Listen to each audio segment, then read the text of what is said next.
Hello friends, quick learn tutorial series में आपका स्वागत है।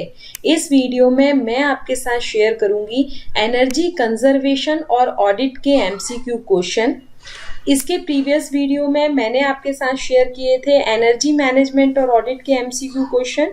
ये क्वेश्चंस बहुत इंपॉर्टेंट हैं। अभी आपके एमपीपीजीसीएल का एग्जाम आने वाला है, पीजीसीआईएल का एग्जाम आने वाला है और अभी आपके महाजैनको का जो एग्जाम है उसके लिए ये क्वेश्चंस बहुत इंपॉर्टेंट हैं। जितने भी इलेक्ट्रिकल वाले स्टूडेंट्स हैं उनके लिए, तो जितने भी आपके कॉम्पिटिटिव एग्जाम्स हैं उनके लिए ये सीरीज जरूर देखिए। और इसमें मैंने जितने भी क्वेश्चंस बताए हैं वो कई बार फ्रिक्वेंटली पूछे गए हैं कॉम्पिटिटिव एग्जाम्स में।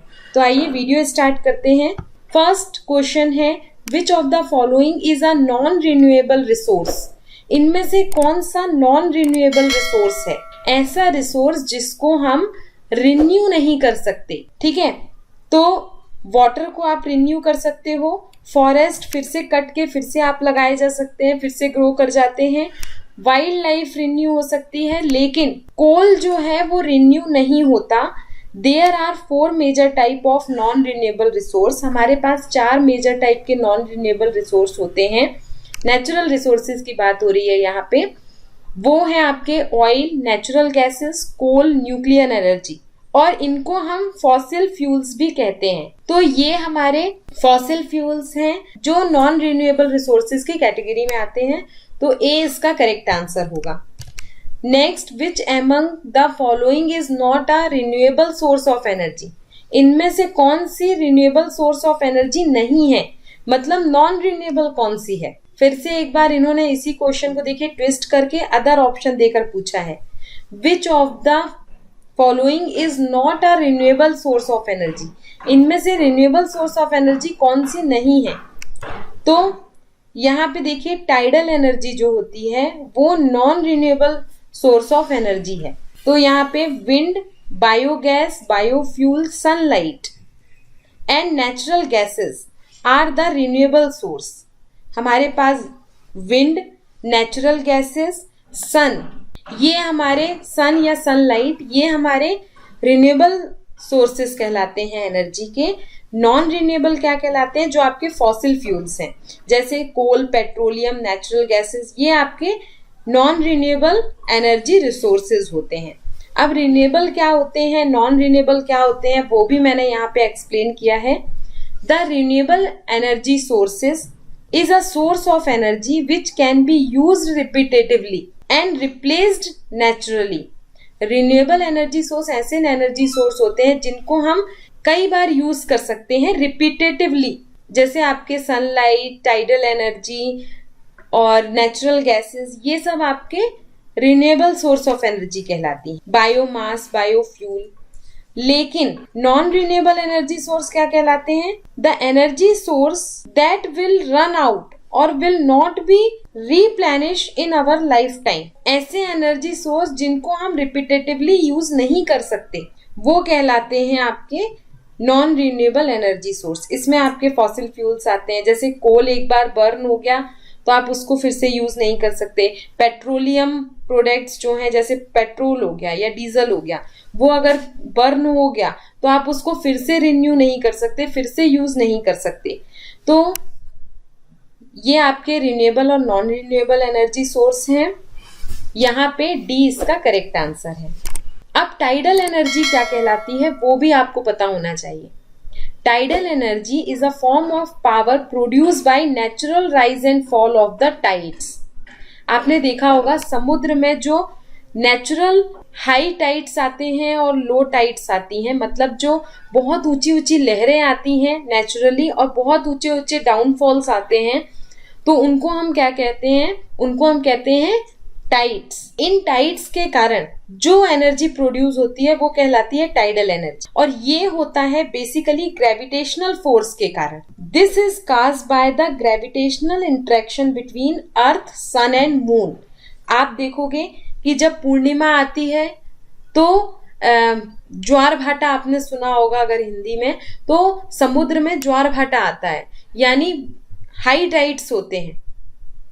तो जो ग्रेविटेशनल फोर्स होता है वो इंक्रीज हो जाता है मून, सन और अर्थ के बीच में, जिसके कारण ये समुद्र में टाइड्स आना स्टार्ट हो जाते हैं, राइज टाइड्स और फॉल टाइड्स, जिनके कारण जो एनर्जी पैदा होती है उसको हम कहते हैं टाइडल एनर्जी। ठीक है, तो ये हमारी नॉन रिन्यूएबल रिसोर्सेज होते हैं। डी इसका करेक्ट आंसर है। Next, identify the non renewable energy resources for the following. इनमें से नॉन रिन्यूएबल एनर्जी सोर्स कौन सा है? फिर से देखिए, यहाँ पे इन्होंने चेंज कर दिए हैं ऑप्शंस। तो coal, fuel cells, wind power, wind wave. तो कोल जो है वो हमारा नॉन रिन्यूएबल एनर्जी रिसोर्स है। Coal, natural gases, oil and nuclear energy. Next question है, which of the following is a disadvantage of most of the renewable energy sources. इनमें से कौन सा डिसएडवांटेज है नॉन रिन्यूएबल एनर्जी सोर्सेस का? Highly pollution, high waste disposal cost, unreliable supply, high running cost. Renewable energy source का disadvantage क्या है? तो डिसएडवांटेज है अनरिलायबल सप्लाई। यहाँ पे देखिए, unreliable supply is a disadvantage of most of the renewable energy source. C इसका correct answer है। नेक्स्ट क्वेश्चन है, photovoltaic energy is the conversion of sunlight into. Photovoltaic energy conversion है sunlight का। Photovoltaic energy is the conversion of sunlight into. Photovoltaic energy में हम sunlight को किस चीज में कन्वर्ट करते हैं? तो आपने सुना होगा कि फोटोवोल्टिक सेल होते हैं। ये फोटोवोल्टिक सेल क्या करते हैं? सनलाइट को इलेक्ट्रिसिटी में कन्वर्ट करते हैं। आपने सोलर पैनल, हीटर वगैरह देखे होंगे घरों में, बहुत बड़े बड़े सोलर पैनल्स लगे होते हैं। इनमें बहुत सारे फोटोवोल्टिक सेल्स लगे होते हैं। इन फोटोवोल्टिक सेल का फंक्शन क्या है? सनलाइट को एब्जॉर्ब करना और उसको कन्वर्ट करना इलेक्ट्रिसिटी में। तो सी इसका करेक्ट आंसर है। यहाँ पे देखिए, photovoltaic cell convert sunlight into electricity. C correct answer है। नेक्स्ट क्वेश्चन है, horizontal axis and vertical axis are the type of. Horizontal axis और वर्टिकल एक्सिस किसके टाइप हैं? तो हॉरिजॉन्टल और वर्टिकल एक्सिस विंड मिल के टाइप हैं। ठीक है, विंड मिल में हॉरिजॉन्टल और वर्टिकल एक्सिस होती हैं। तो यहाँ पे देखिए, horizontal and vertical axis are the two prominent type of wind turbine. Wind turbine के दो टाइप होते हैं, हॉरिजॉन्टल और वर्टिकल एक्सिस। तो बी करेक्ट आंसर है। एक चीज मैं आपके साथ शेयर करूंगी कि ये जो सब्जेक्ट है, जैसा आपका एनर्जी कंजर्वेशन और ऑडिट है या एनर्जी मैनेजमेंट और ऑडिट है, उनके कुछ थ्योरेटिकल क्वेश्चंस हैं जो मैं आपके साथ शेयर कर रही हूँ। अगर आप वही क्वेश्चंस पढ़ लेते हो तो उसी टाइप के क्वेश्चंस जो हैं वो रिपीटेटिवली पूछे जाते हैं आपके कॉम्पिटिटिव एग्जाम्स में। तो बहुत ज्यादा उनके लिए थ्योरी पढ़ने की जरूरत नहीं है। मैंने अपनी सुपर एमसीक्यू सीरीज में, आप मेरी प्लेलिस्ट में जाइएगा, वहां पे सुपर एमसीक्यू सीरीज में बहुत सारे एनर्जी मैनेजमेंट के, एनर्जी कंजर्वेशन के एमसीक्यू क्वेश्चन डले हैं, पीएलसी स्कैडा के एमसीक्यू क्वेश्चन डले हुए हैं और भी अदर सब्जेक्ट के एमसीक्यू क्वेश्चंस डले हुए हैं। तो वो आप जरूर देख लीजिएगा, क्योंकि मोस्टली उसी टाइप के क्वेश्चंस जो हैं पूछे जाते हैं कॉम्पिटिटिव एग्जाम्स में। और यहाँ पे मैं आपको इसकी थ्योरी भी क्लियर कर रही हूँ। ठीक है, नेक्स्ट क्वेश्चन है, which among the following is not an adverse environmental impact of tidal power generation. इनमें से कौन सा एडवर्स एनवायरमेंटल इम्पैक्ट नहीं है टाइडल पावर जनरेशन का? तो पहला, interference with swapping and migration of fish. जब फिश का माइग्रेशन ड्यूरेशन होता है, यानी जब फिश एग को रिलीज करती है और उन्हें कलेक्ट करती है, तब वो इंटरफेरेंस प्रोड्यूस करता है, तो ये नहीं है। Pollution and health hazard in the estuary due to blockage of flow of polluted water into the sea. Pollution और हेल्थ हैजार्ड होना जब पॉल्यूटेड वाटर सी के अंदर जाता है, ये भी नहीं है। नेविगेशनल हैजार्ड, ये भी नहीं आते। तो नन ऑफ द एबव इसका करेक्ट आंसर है डी। ठीक है, नेक्स्ट क्वेश्चन है, steam reforming is currently the least expensive method of producing. Steam reforming सबसे लीस्ट एक्सपेंसिव मेथड है क्या प्रोड्यूस करने की? तो हाइड्रोजन प्रोड्यूस करने की सबसे लीस्ट एक्सपेंसिव मेथड होती है स्टीम रिफॉर्मिंग। ठीक है, सी इसका करेक्ट आंसर है। यहाँ पे देखिए, steam reforming of natural gas is currently the least expensive method of producing hydrogen and is used for about half of the world production of hydrogen. Next, a fuel cell in order to produce electricity burn. Fuel cell electricity produce करने के लिए क्या burn करते हैं? तो जो fuel cells होते हैं वो हाइड्रोजन बर्न करते हैं इलेक्ट्रिसिटी प्रोड्यूस करने के लिए। यहाँ पे देखिए, a fuel cell use the chemical energy of hydrogen और other fuel to cleaning and efficiently produce electricity. If hydrogen is the fuel, the only product are electricity, water and heat. तो C इसका correct answer है। Next, fuel cells क्या होते हैं? ये hydrogen batteries होती हैं जो इलेक्ट्रिसिटी प्रोड्यूस करती हैं। बी करेक्ट आंसर है इसका। A fuel cells can be defined as a electromechanical cells that generate electricity और electrical energy from fuel via an electrochemical reaction. They produce electricity and heat as long as fuel is supplied. जब तक fuel supply होता है ये electricity और heat produce करते हैं। ठीक है, नेक्स्ट क्वेश्चन है, both power and manure is provided by. Power और मैन्योर का मतलब क्या होता है? खाद। हमें किस चीज से मिलती है? न्यूक्लियर पावर प्लांट से, थर्मल पावर प्लांट से, बायोगैस प्लांट से कि हाइड्रो इलेक्ट्रिक प्लांट से?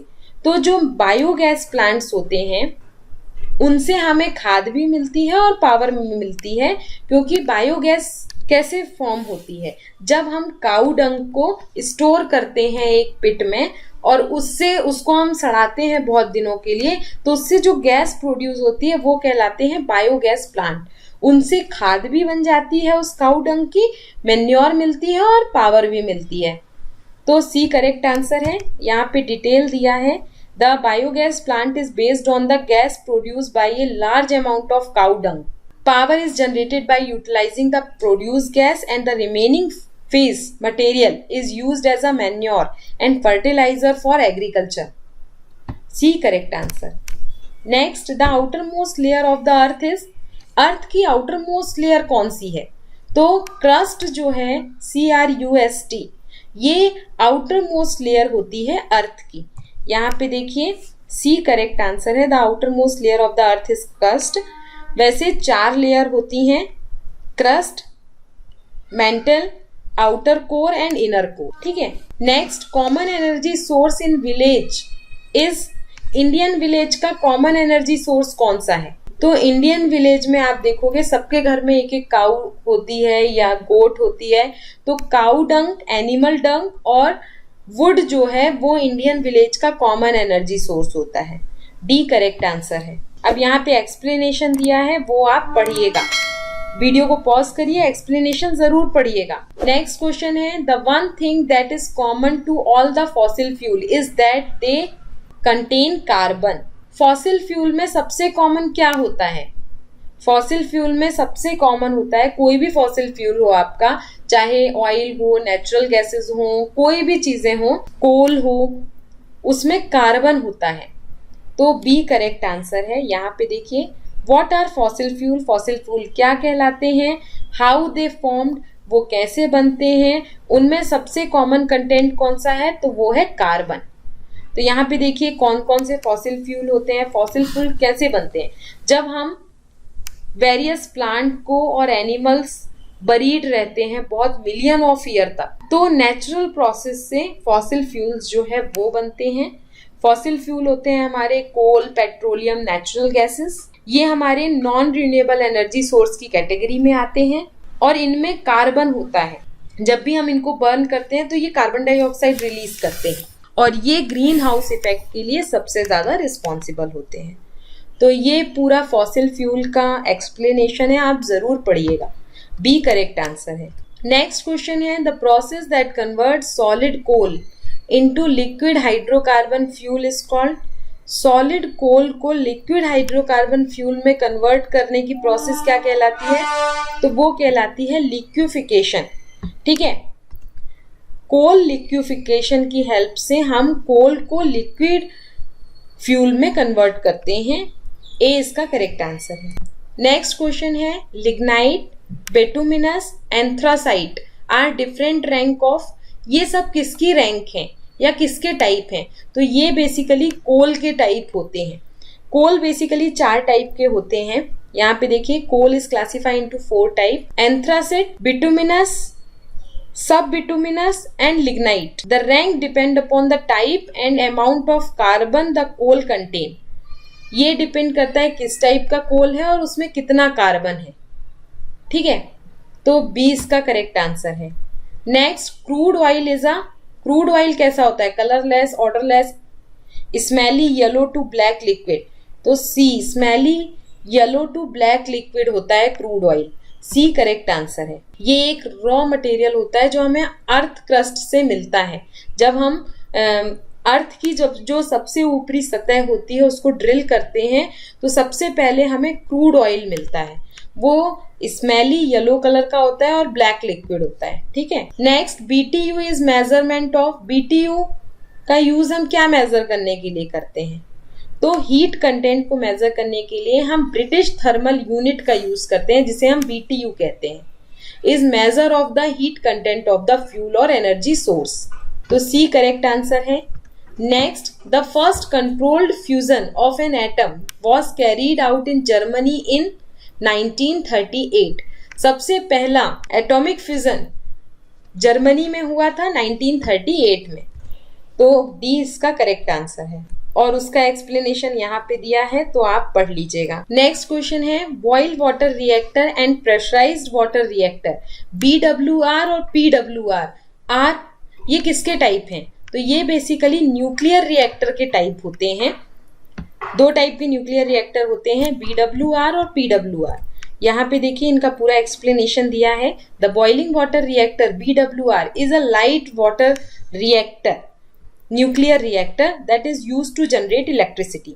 After the pressurized water reactor, which is also a kind of light water nuclear reactor, it is the second most prevalent type of electricity generating nuclear reactor. तो 2 type के हो गए, BWR और PWR। ए इसका correct answer है। ये nuclear reactors के type हैं। नेक्स्ट क्वेश्चन है, energy from gravitational field in the energy obtain from. Gravitational field से जो एनर्जी मिलती है वो कौन सी है? तो वो है टाइड एनर्जी, डी। मैंने अभी आपको प्रीवियस क्वेश्चन में बताया था कि अर्थ, सन और मून के ग्रेविटेशनल फोर्स के कारण समुद्र में जो हाई टाइड्स और लो टाइड्स आती हैं उनके कारण जो एनर्जी प्रोड्यूस होती है उनको हम टाइडल एनर्जी कहते हैं। तो ग्रेविटेशनल फील्ड के कारण जो एनर्जी प्रोड्यूस हुई वो कौन सी होती है? वो होती है टाइडल एनर्जी या टाइड्स। डी करेक्ट आंसर है। Energy from gravitational field is the energy obtained from Tide.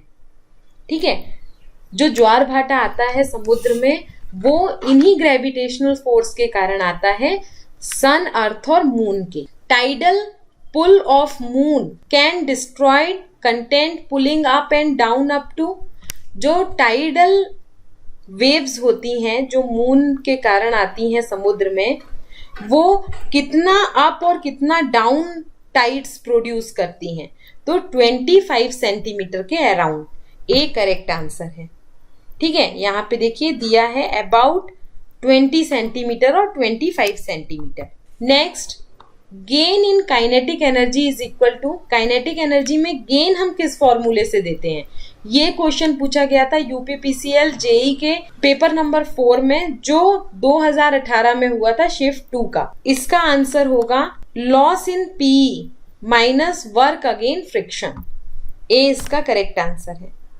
For the law of conservation of energy we have, conservation of energy से हमें मालूम है कि loss in PE is equal to gain in kinetic energy plus work against friction. तो इससे आप निकाल सकते हो गेन इन काइनेटिक एनर्जी। तो यहाँ से देखिए हमने गेन इन काइनेटिक एनर्जी निकाल ली, is equal to loss in PE minus work against friction. तो ये इसका करेक्ट आंसर। तो ये कुछ इंपॉर्टेंट क्वेश्चंस हैं जो पूछे गए थे आपके प्रीवियस ईयर के कॉम्पिटिटिव एग्जाम में, जैसे UPPCL में, MPPGCL में ये सब क्वेश्चन पूछे गए थे और इसी टाइप के क्वेश्चंस पूछे जाते हैं आपके एनर्जी कंजर्वेशन और ऑडिट से। तो इस सब्जेक्ट को आपको थ्योरेटिकली बहुत ज़्यादा पढ़ने की ज़रूरत नहीं है। हमने अपने स्कूल टाइम में ये सब्जेक्ट पढ़ा है और अपना नॉलेज आपको मालूम है कि काइनेटिक एनर्जी क्या होती है, फॉसिल फ्यूल्स क्या होते हैं, रिन्यूएबल एनर्जी क्या होती है, नॉन रिन्यूएबल एनर्जी क्या होती है, ये सारी चीजें आपको मालूम है अगर आप एक कॉम्पिटिटिव एग्जाम की तैयारी कर रहे हो तो बहुत ज़्यादा डीपली थ्योरेटिकली इस सब्जेक्ट को पढ़ने की ज़रूरत नहीं है। इसी टाइप के एमसीक्यू क्वेश्चन की सीरीज आप देखते रहिए और इसी टाइप के क्वेश्चंस आपसे पूछे जाते हैं आपके कॉम्पिटिटिव एग्जाम्स में। तो मेरे सुपर एमसीक्यू सीरीज में जाइए, वहाँ पे बहुत सारे एनर्जी मैनेजमेंट, एनर्जी कंजर्वेशन के वीडियो आपको मिलेंगे, वो वीडियोस आप ज़रूर देखिएगा। Stay continue, keep watching, keep supporting, bye bye.